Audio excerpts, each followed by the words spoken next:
Bonjour, dans cette vidéo, j'avais envie de enfin revenir sur quelques bases de l'analyse économique du capitalisme par le marxisme. Alors pour commencer, on peut rappeler que le capitalisme s'est construit grâce à une couche de la bourgeoisie qui a accumulé de grandes richesses qui lui a permis d'investir dans de grands terrains, de grands bâtiments, des machines, des outils, des bateaux, etc. et de pouvoir y employer un grand nombre de travailleurs au même endroit.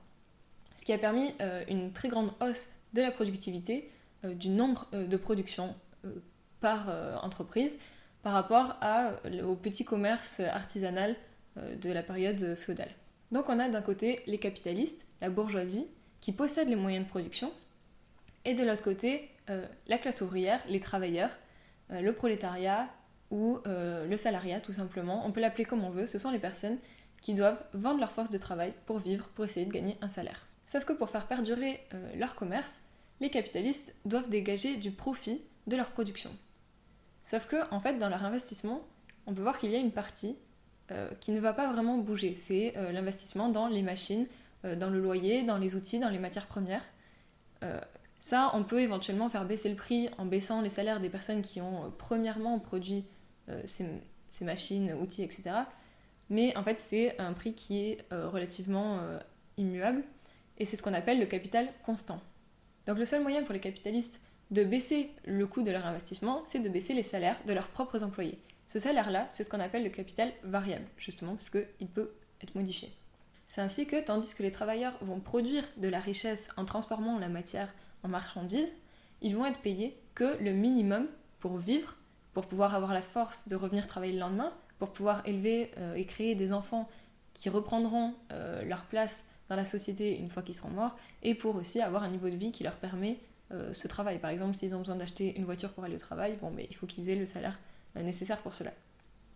Donc le salaire, c'est juste ça, c'est vraiment le minimum pour vivre dans notre société. Et du coup, on peut se demander, cette richesse qui est créée par les travailleurs, qu'est-ce que c'est ? En fait, la valeur d'une marchandise consiste en le temps de travail nécessaire, socialement nécessaire, pour la produire. Socialement nécessaire, c'est-à-dire que ça va être défini par la meilleure capacité de production qui existe dans la société. Pour donner un exemple, s'il y a une entreprise qui est capable de produire 1000 chaussettes à la minute et une autre entreprise qui est capable de produire 500 chaussettes dans le même temps, celle qui produit 500 chaussettes, elle va juste couler, et c'est celle qui produit 1000 chaussettes à la minute qui va caler le temps socialement nécessaire à produire des chaussettes. Donc, en somme, c'est la productivité la plus rentable qui va définir le temps de travail socialement nécessaire à produire une marchandise et qui va donc fixer la valeur de cette marchandise. Ainsi, deux produits vont valoir la même valeur s'ils mettent le même temps à produire. Et dans ce sens, la monnaie actuelle n'est qu'une convention pour signifier le temps de travail nécessaire à produire une marchandise. Par exemple, je pourrais tout aussi bien dire ce canapé vaut ce vélo que ce canapé vaut 200 € ou ce canapé vaut 200 pièces d'or, parce que 200 pièces d'or prendront le même temps à être produites que ce canapé. À partir de cette valeur, le prix peut fluctuer, parce que le prix, c'est différent de la valeur. C'est-à-dire que si par exemple, il y a une très grande demande, mais peu de production d'une marchandise, alors le prix va pouvoir monter au-dessus de la valeur. Si à l'inverse, il y a beaucoup de produits, mais très peu de demande, alors le prix va devoir baisser en dessous de la valeur. Donc pour simplifier tout ça, je vais vous proposer deux schémas. Le premier, ça va être celui de la valeur d'une marchandise. On va prendre par exemple une paire de chaussettes qui vaut 5 €. Dedans, on va dire qu'il y a 2,50 € de capital constant, donc l'entretien et l'usure des machines, les outils, la matière première, etc. Le capital constant. Et les 2,50 € restants, c'est la richesse qui a été créée par le travailleur. Seulement, le travailleur, il ne va toucher que 1 € sur ce travail. Ce sera les 1 € de son salaire. Les 1,50 € restants pourront aller au profit du patron, du capitaliste. Maintenant, considérons que les chaussettes sont vachement demandées, mais que par contre, on en a produit très peu. Alors du coup, le patron va pouvoir se faire une part de pur bénéfice en montant le prix au-dessus de la valeur réelle de la marchandise. Par exemple, il va faire monter la paire de chaussettes à 7 € et se créer 2 € de bénéfice. En plus des 1,50 € de profit déjà existant. Si, à l'inverse, les chaussettes sont très peu demandées alors qu'on en a produit énormément, il va devoir brader le prix sous la valeur et du coup descendre par exemple à 4 € la paire de chaussettes, ce qui signifie que ces 1 € de perdu, ils vont devoir être coupés quelque part. On ne peut pas les couper du capital constant, puisque comme on l'a dit, ça ne bouge pas vraiment, à part si on détruit carrément des moyens de production en fermant par exemple une usine, mais bon, on le verra. Mais ça veut dire que dans ce cas, on baisse complètement la production. Et donc le capital constant ne peut pas bouger, et du coup, ça va être ou dans le profit, ou dans le salaire. Et pour éviter que ce soit dans le profit, en général, on va essayer de faire en sorte de baisser le salaire. Avec ce schéma, on voit que le prix peut fluctuer autour de la valeur réelle de la marchandise, selon la loi de l'offre et de la demande. Par contre, la valeur de la marchandise, elle ne change pas, sauf si la productivité change. C'est-à-dire que si par exemple, on introduit une nouvelle technique qui permet de produire des chaussettes en moins de temps, alors la valeur des chaussettes va baisser.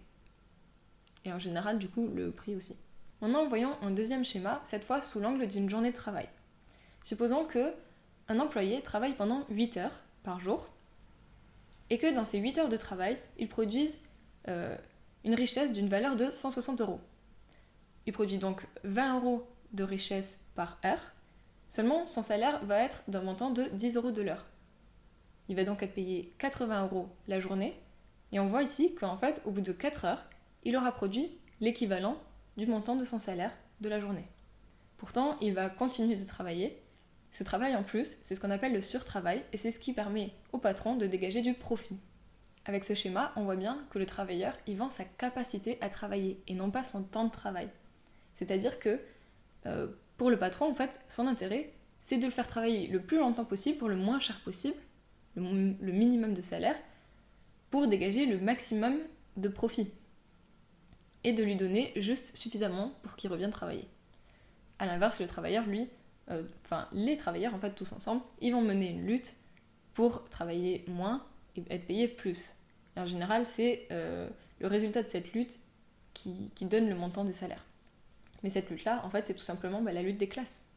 Une autre chose à remarquer, c'est qu'on voit que le travailleur crée davantage de richesses que ce qu'il gagne. Sauf que c'est tous les travailleurs qui créent davantage de richesses que ce qu'ils gagnent.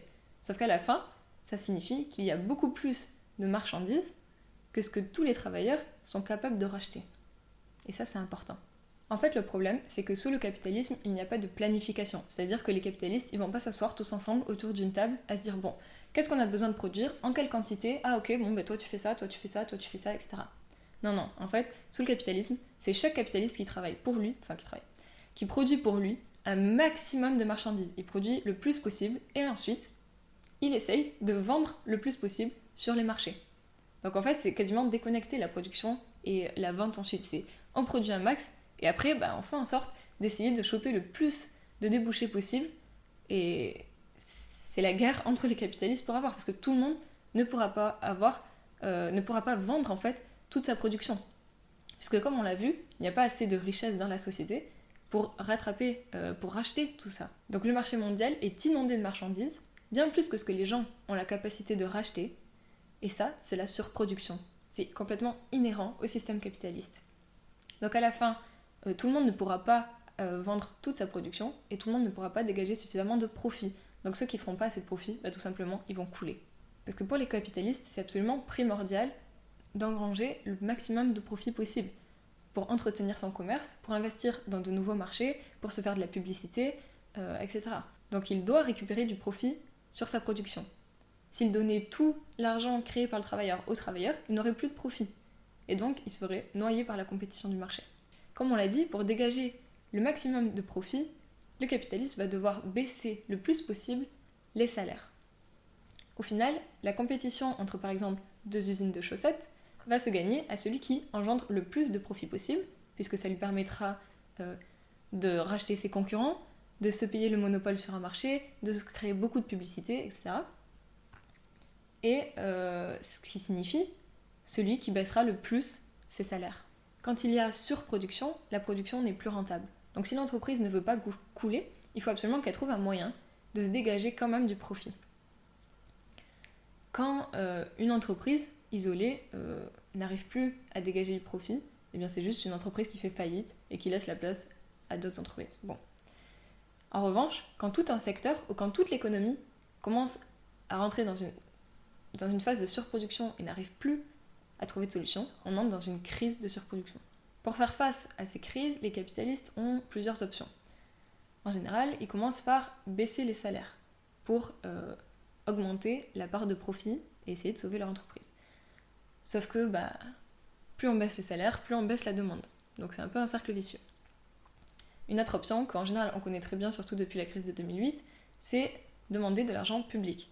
En général, que ce soit directement de l'argent versé de l'État aux capitalistes, un peu à la sauce Macron, ou de l'argent public un peu vers les travailleurs, à la sauce keynésienne, pour essayer de relancer la demande.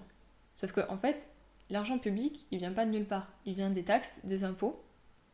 Et si on taxe les capitalistes, ça signifie qu'ils vont plus vouloir investir, qu'ils vont risquer de partir. Mais si on taxe la classe ouvrière, eh bien, à nouveau, on baisse leur richesse, donc on baisse la demande. Donc là, on peut choisir une option qui est de faire un emprunt. Sauf qu'en fait, les emprunts, c'est juste dépenser l'argent des taxes de demain. C'est qu'un report illusoire de la crise, on augmente artificiellement le marché, mais un jour ou l'autre, il va falloir rembourser ses dettes avec des intérêts. Et la note de cette dette, elle va être servie aux travailleurs à coup de mesures d'austérité, de baisse de salaire, comme on connaît aujourd'hui, les politiques d'austérité sont en ce moment mises en place partout dans le monde, je crois. Comme autre option, il y a celle de détruire des moyens de production ou de surproduction. C'est-à-dire fermer des usines, par exemple. Sauf que ça signifie mettre un grand nombre de gens au chômage, sans salaire, dans la misère. Donc baisser à nouveau la demande, mais aussi créer une situation désastreuse au niveau de la population. Avant, il y avait aussi, pour les capitalistes, l'idée de chercher de nouveaux marchés à l'étranger qui n'avaient pas encore été investis pour écouler leurs marchandises, sauf qu'aujourd'hui, en fait, le système capitaliste a dominé le monde entier, à peu de choses près. Et donc, chaque marché, ils sont juste en compétition les uns avec les autres. Il n'y a plus de marché complètement ouvert, vierge, pour aller écouler ces marchandises. Donc, de tout ce développement, je pense qu'on peut tirer 2 conclusions importantes. Premièrement, on voit que tout le fonctionnement du système capitaliste repose sur une sévère compétition. D'un côté, ceux qui ne tiennent pas le coup, qui n'engendrent pas suffisamment de profit, vont tout simplement couler. Mais à l'inverse, ceux qui sont en tête de la course vont engendrer des profits exorbitants sur une exploitation sévère de leurs employés. Cette accumulation va leur permettre de racheter la concurrence, de s'ouvrir à de nouveaux marchés où ils pourront ici aussi prendre la tête. De ce fait, cette économie va engendrer des monopoles énormes, avec des moyens de production qui sont entre des mains de plus en plus restreintes, mais de plus en plus riches, tandis qu'à l'autre pôle, la misère s'accumule, le chômage, l'insécurité, et on retrouve également une compétition, mais une compétition pour avoir du travail, en fait, pour trouver de quoi vivre dignement, tout simplement.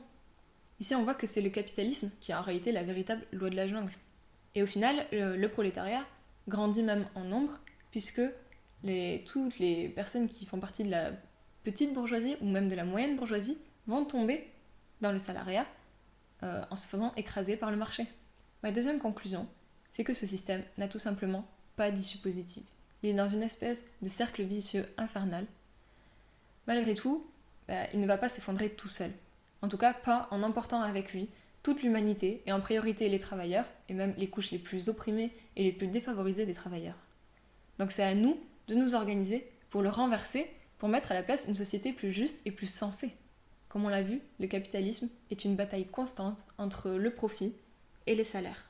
Autrement dit, entre les capitalistes et les travailleurs qui se battent pour récupérer la richesse produite par le travail. En luttant contre le capitalisme, on veut mettre cette richesse au profit de toute la société. D'une société qui décidera démocratiquement de qu'est-ce qu'elle veut produire, de comment elle veut le produire, en quelle quantité, et qui leur repartira tout ça justement. En luttant contre le capitalisme, c'est contre la société de classe en soi qu'on lutte. On lutte pour défaire cette classe parasitaire qu'est la bourgeoisie.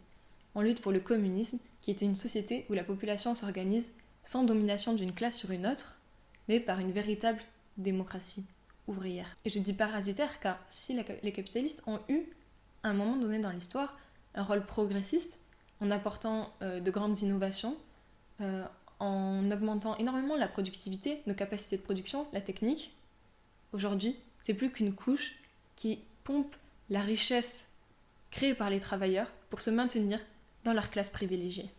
C'est un peu l'énorme contradiction du système capitaliste. C'est que l'énorme capacité de production qu'il a permis de réaliser n'est pas absorbable par le marché par lequel il fonctionne. Il a apporté un énorme progrès dans la productivité, dans la créativité, dans l'innovation, mais il n'a pas les moyens de rentabiliser ce progrès. Et du coup, il va aujourd'hui le limiter, le gâcher, voire le détruire, comme on l'a vu. Dans un système communiste, la production serait planifiée, c'est-à-dire qu'on pourrait décider de quoi on a besoin, de quoi on a envie, qu'est-ce qui est bénéfique de produire pour nous et pour notre environnement, et on pourrait décider de répartir le travail nécessaire entre tous, selon nos capacités, puis de répartir la production entre tous, selon nos besoins. Un système communiste libérait nos capacités productives des contraintes financières du capitalisme pour les mettre au service de l'intérêt général. La créativité et l'innovation pourraient faire un bond énorme dans l'intérêt des humains et de la biodiversité. C'est tout pour cette introduction, mais évidemment, l'analyse de l'économie capitaliste peut être beaucoup plus approfondie, peut aller beaucoup plus loin. J'aurais pu apporter plein de petites subtilités, mais je me suis dit que c'était déjà bien pour donner une base de compréhension qui est vraiment déjà importante. Si vous voulez aller plus loin, en revanche, je vais évidemment mettre des textes de différents niveaux dans la barre d'informations, donc je vous invite vraiment à aller voir et je vous remercie d'avoir regardé cette vidéo.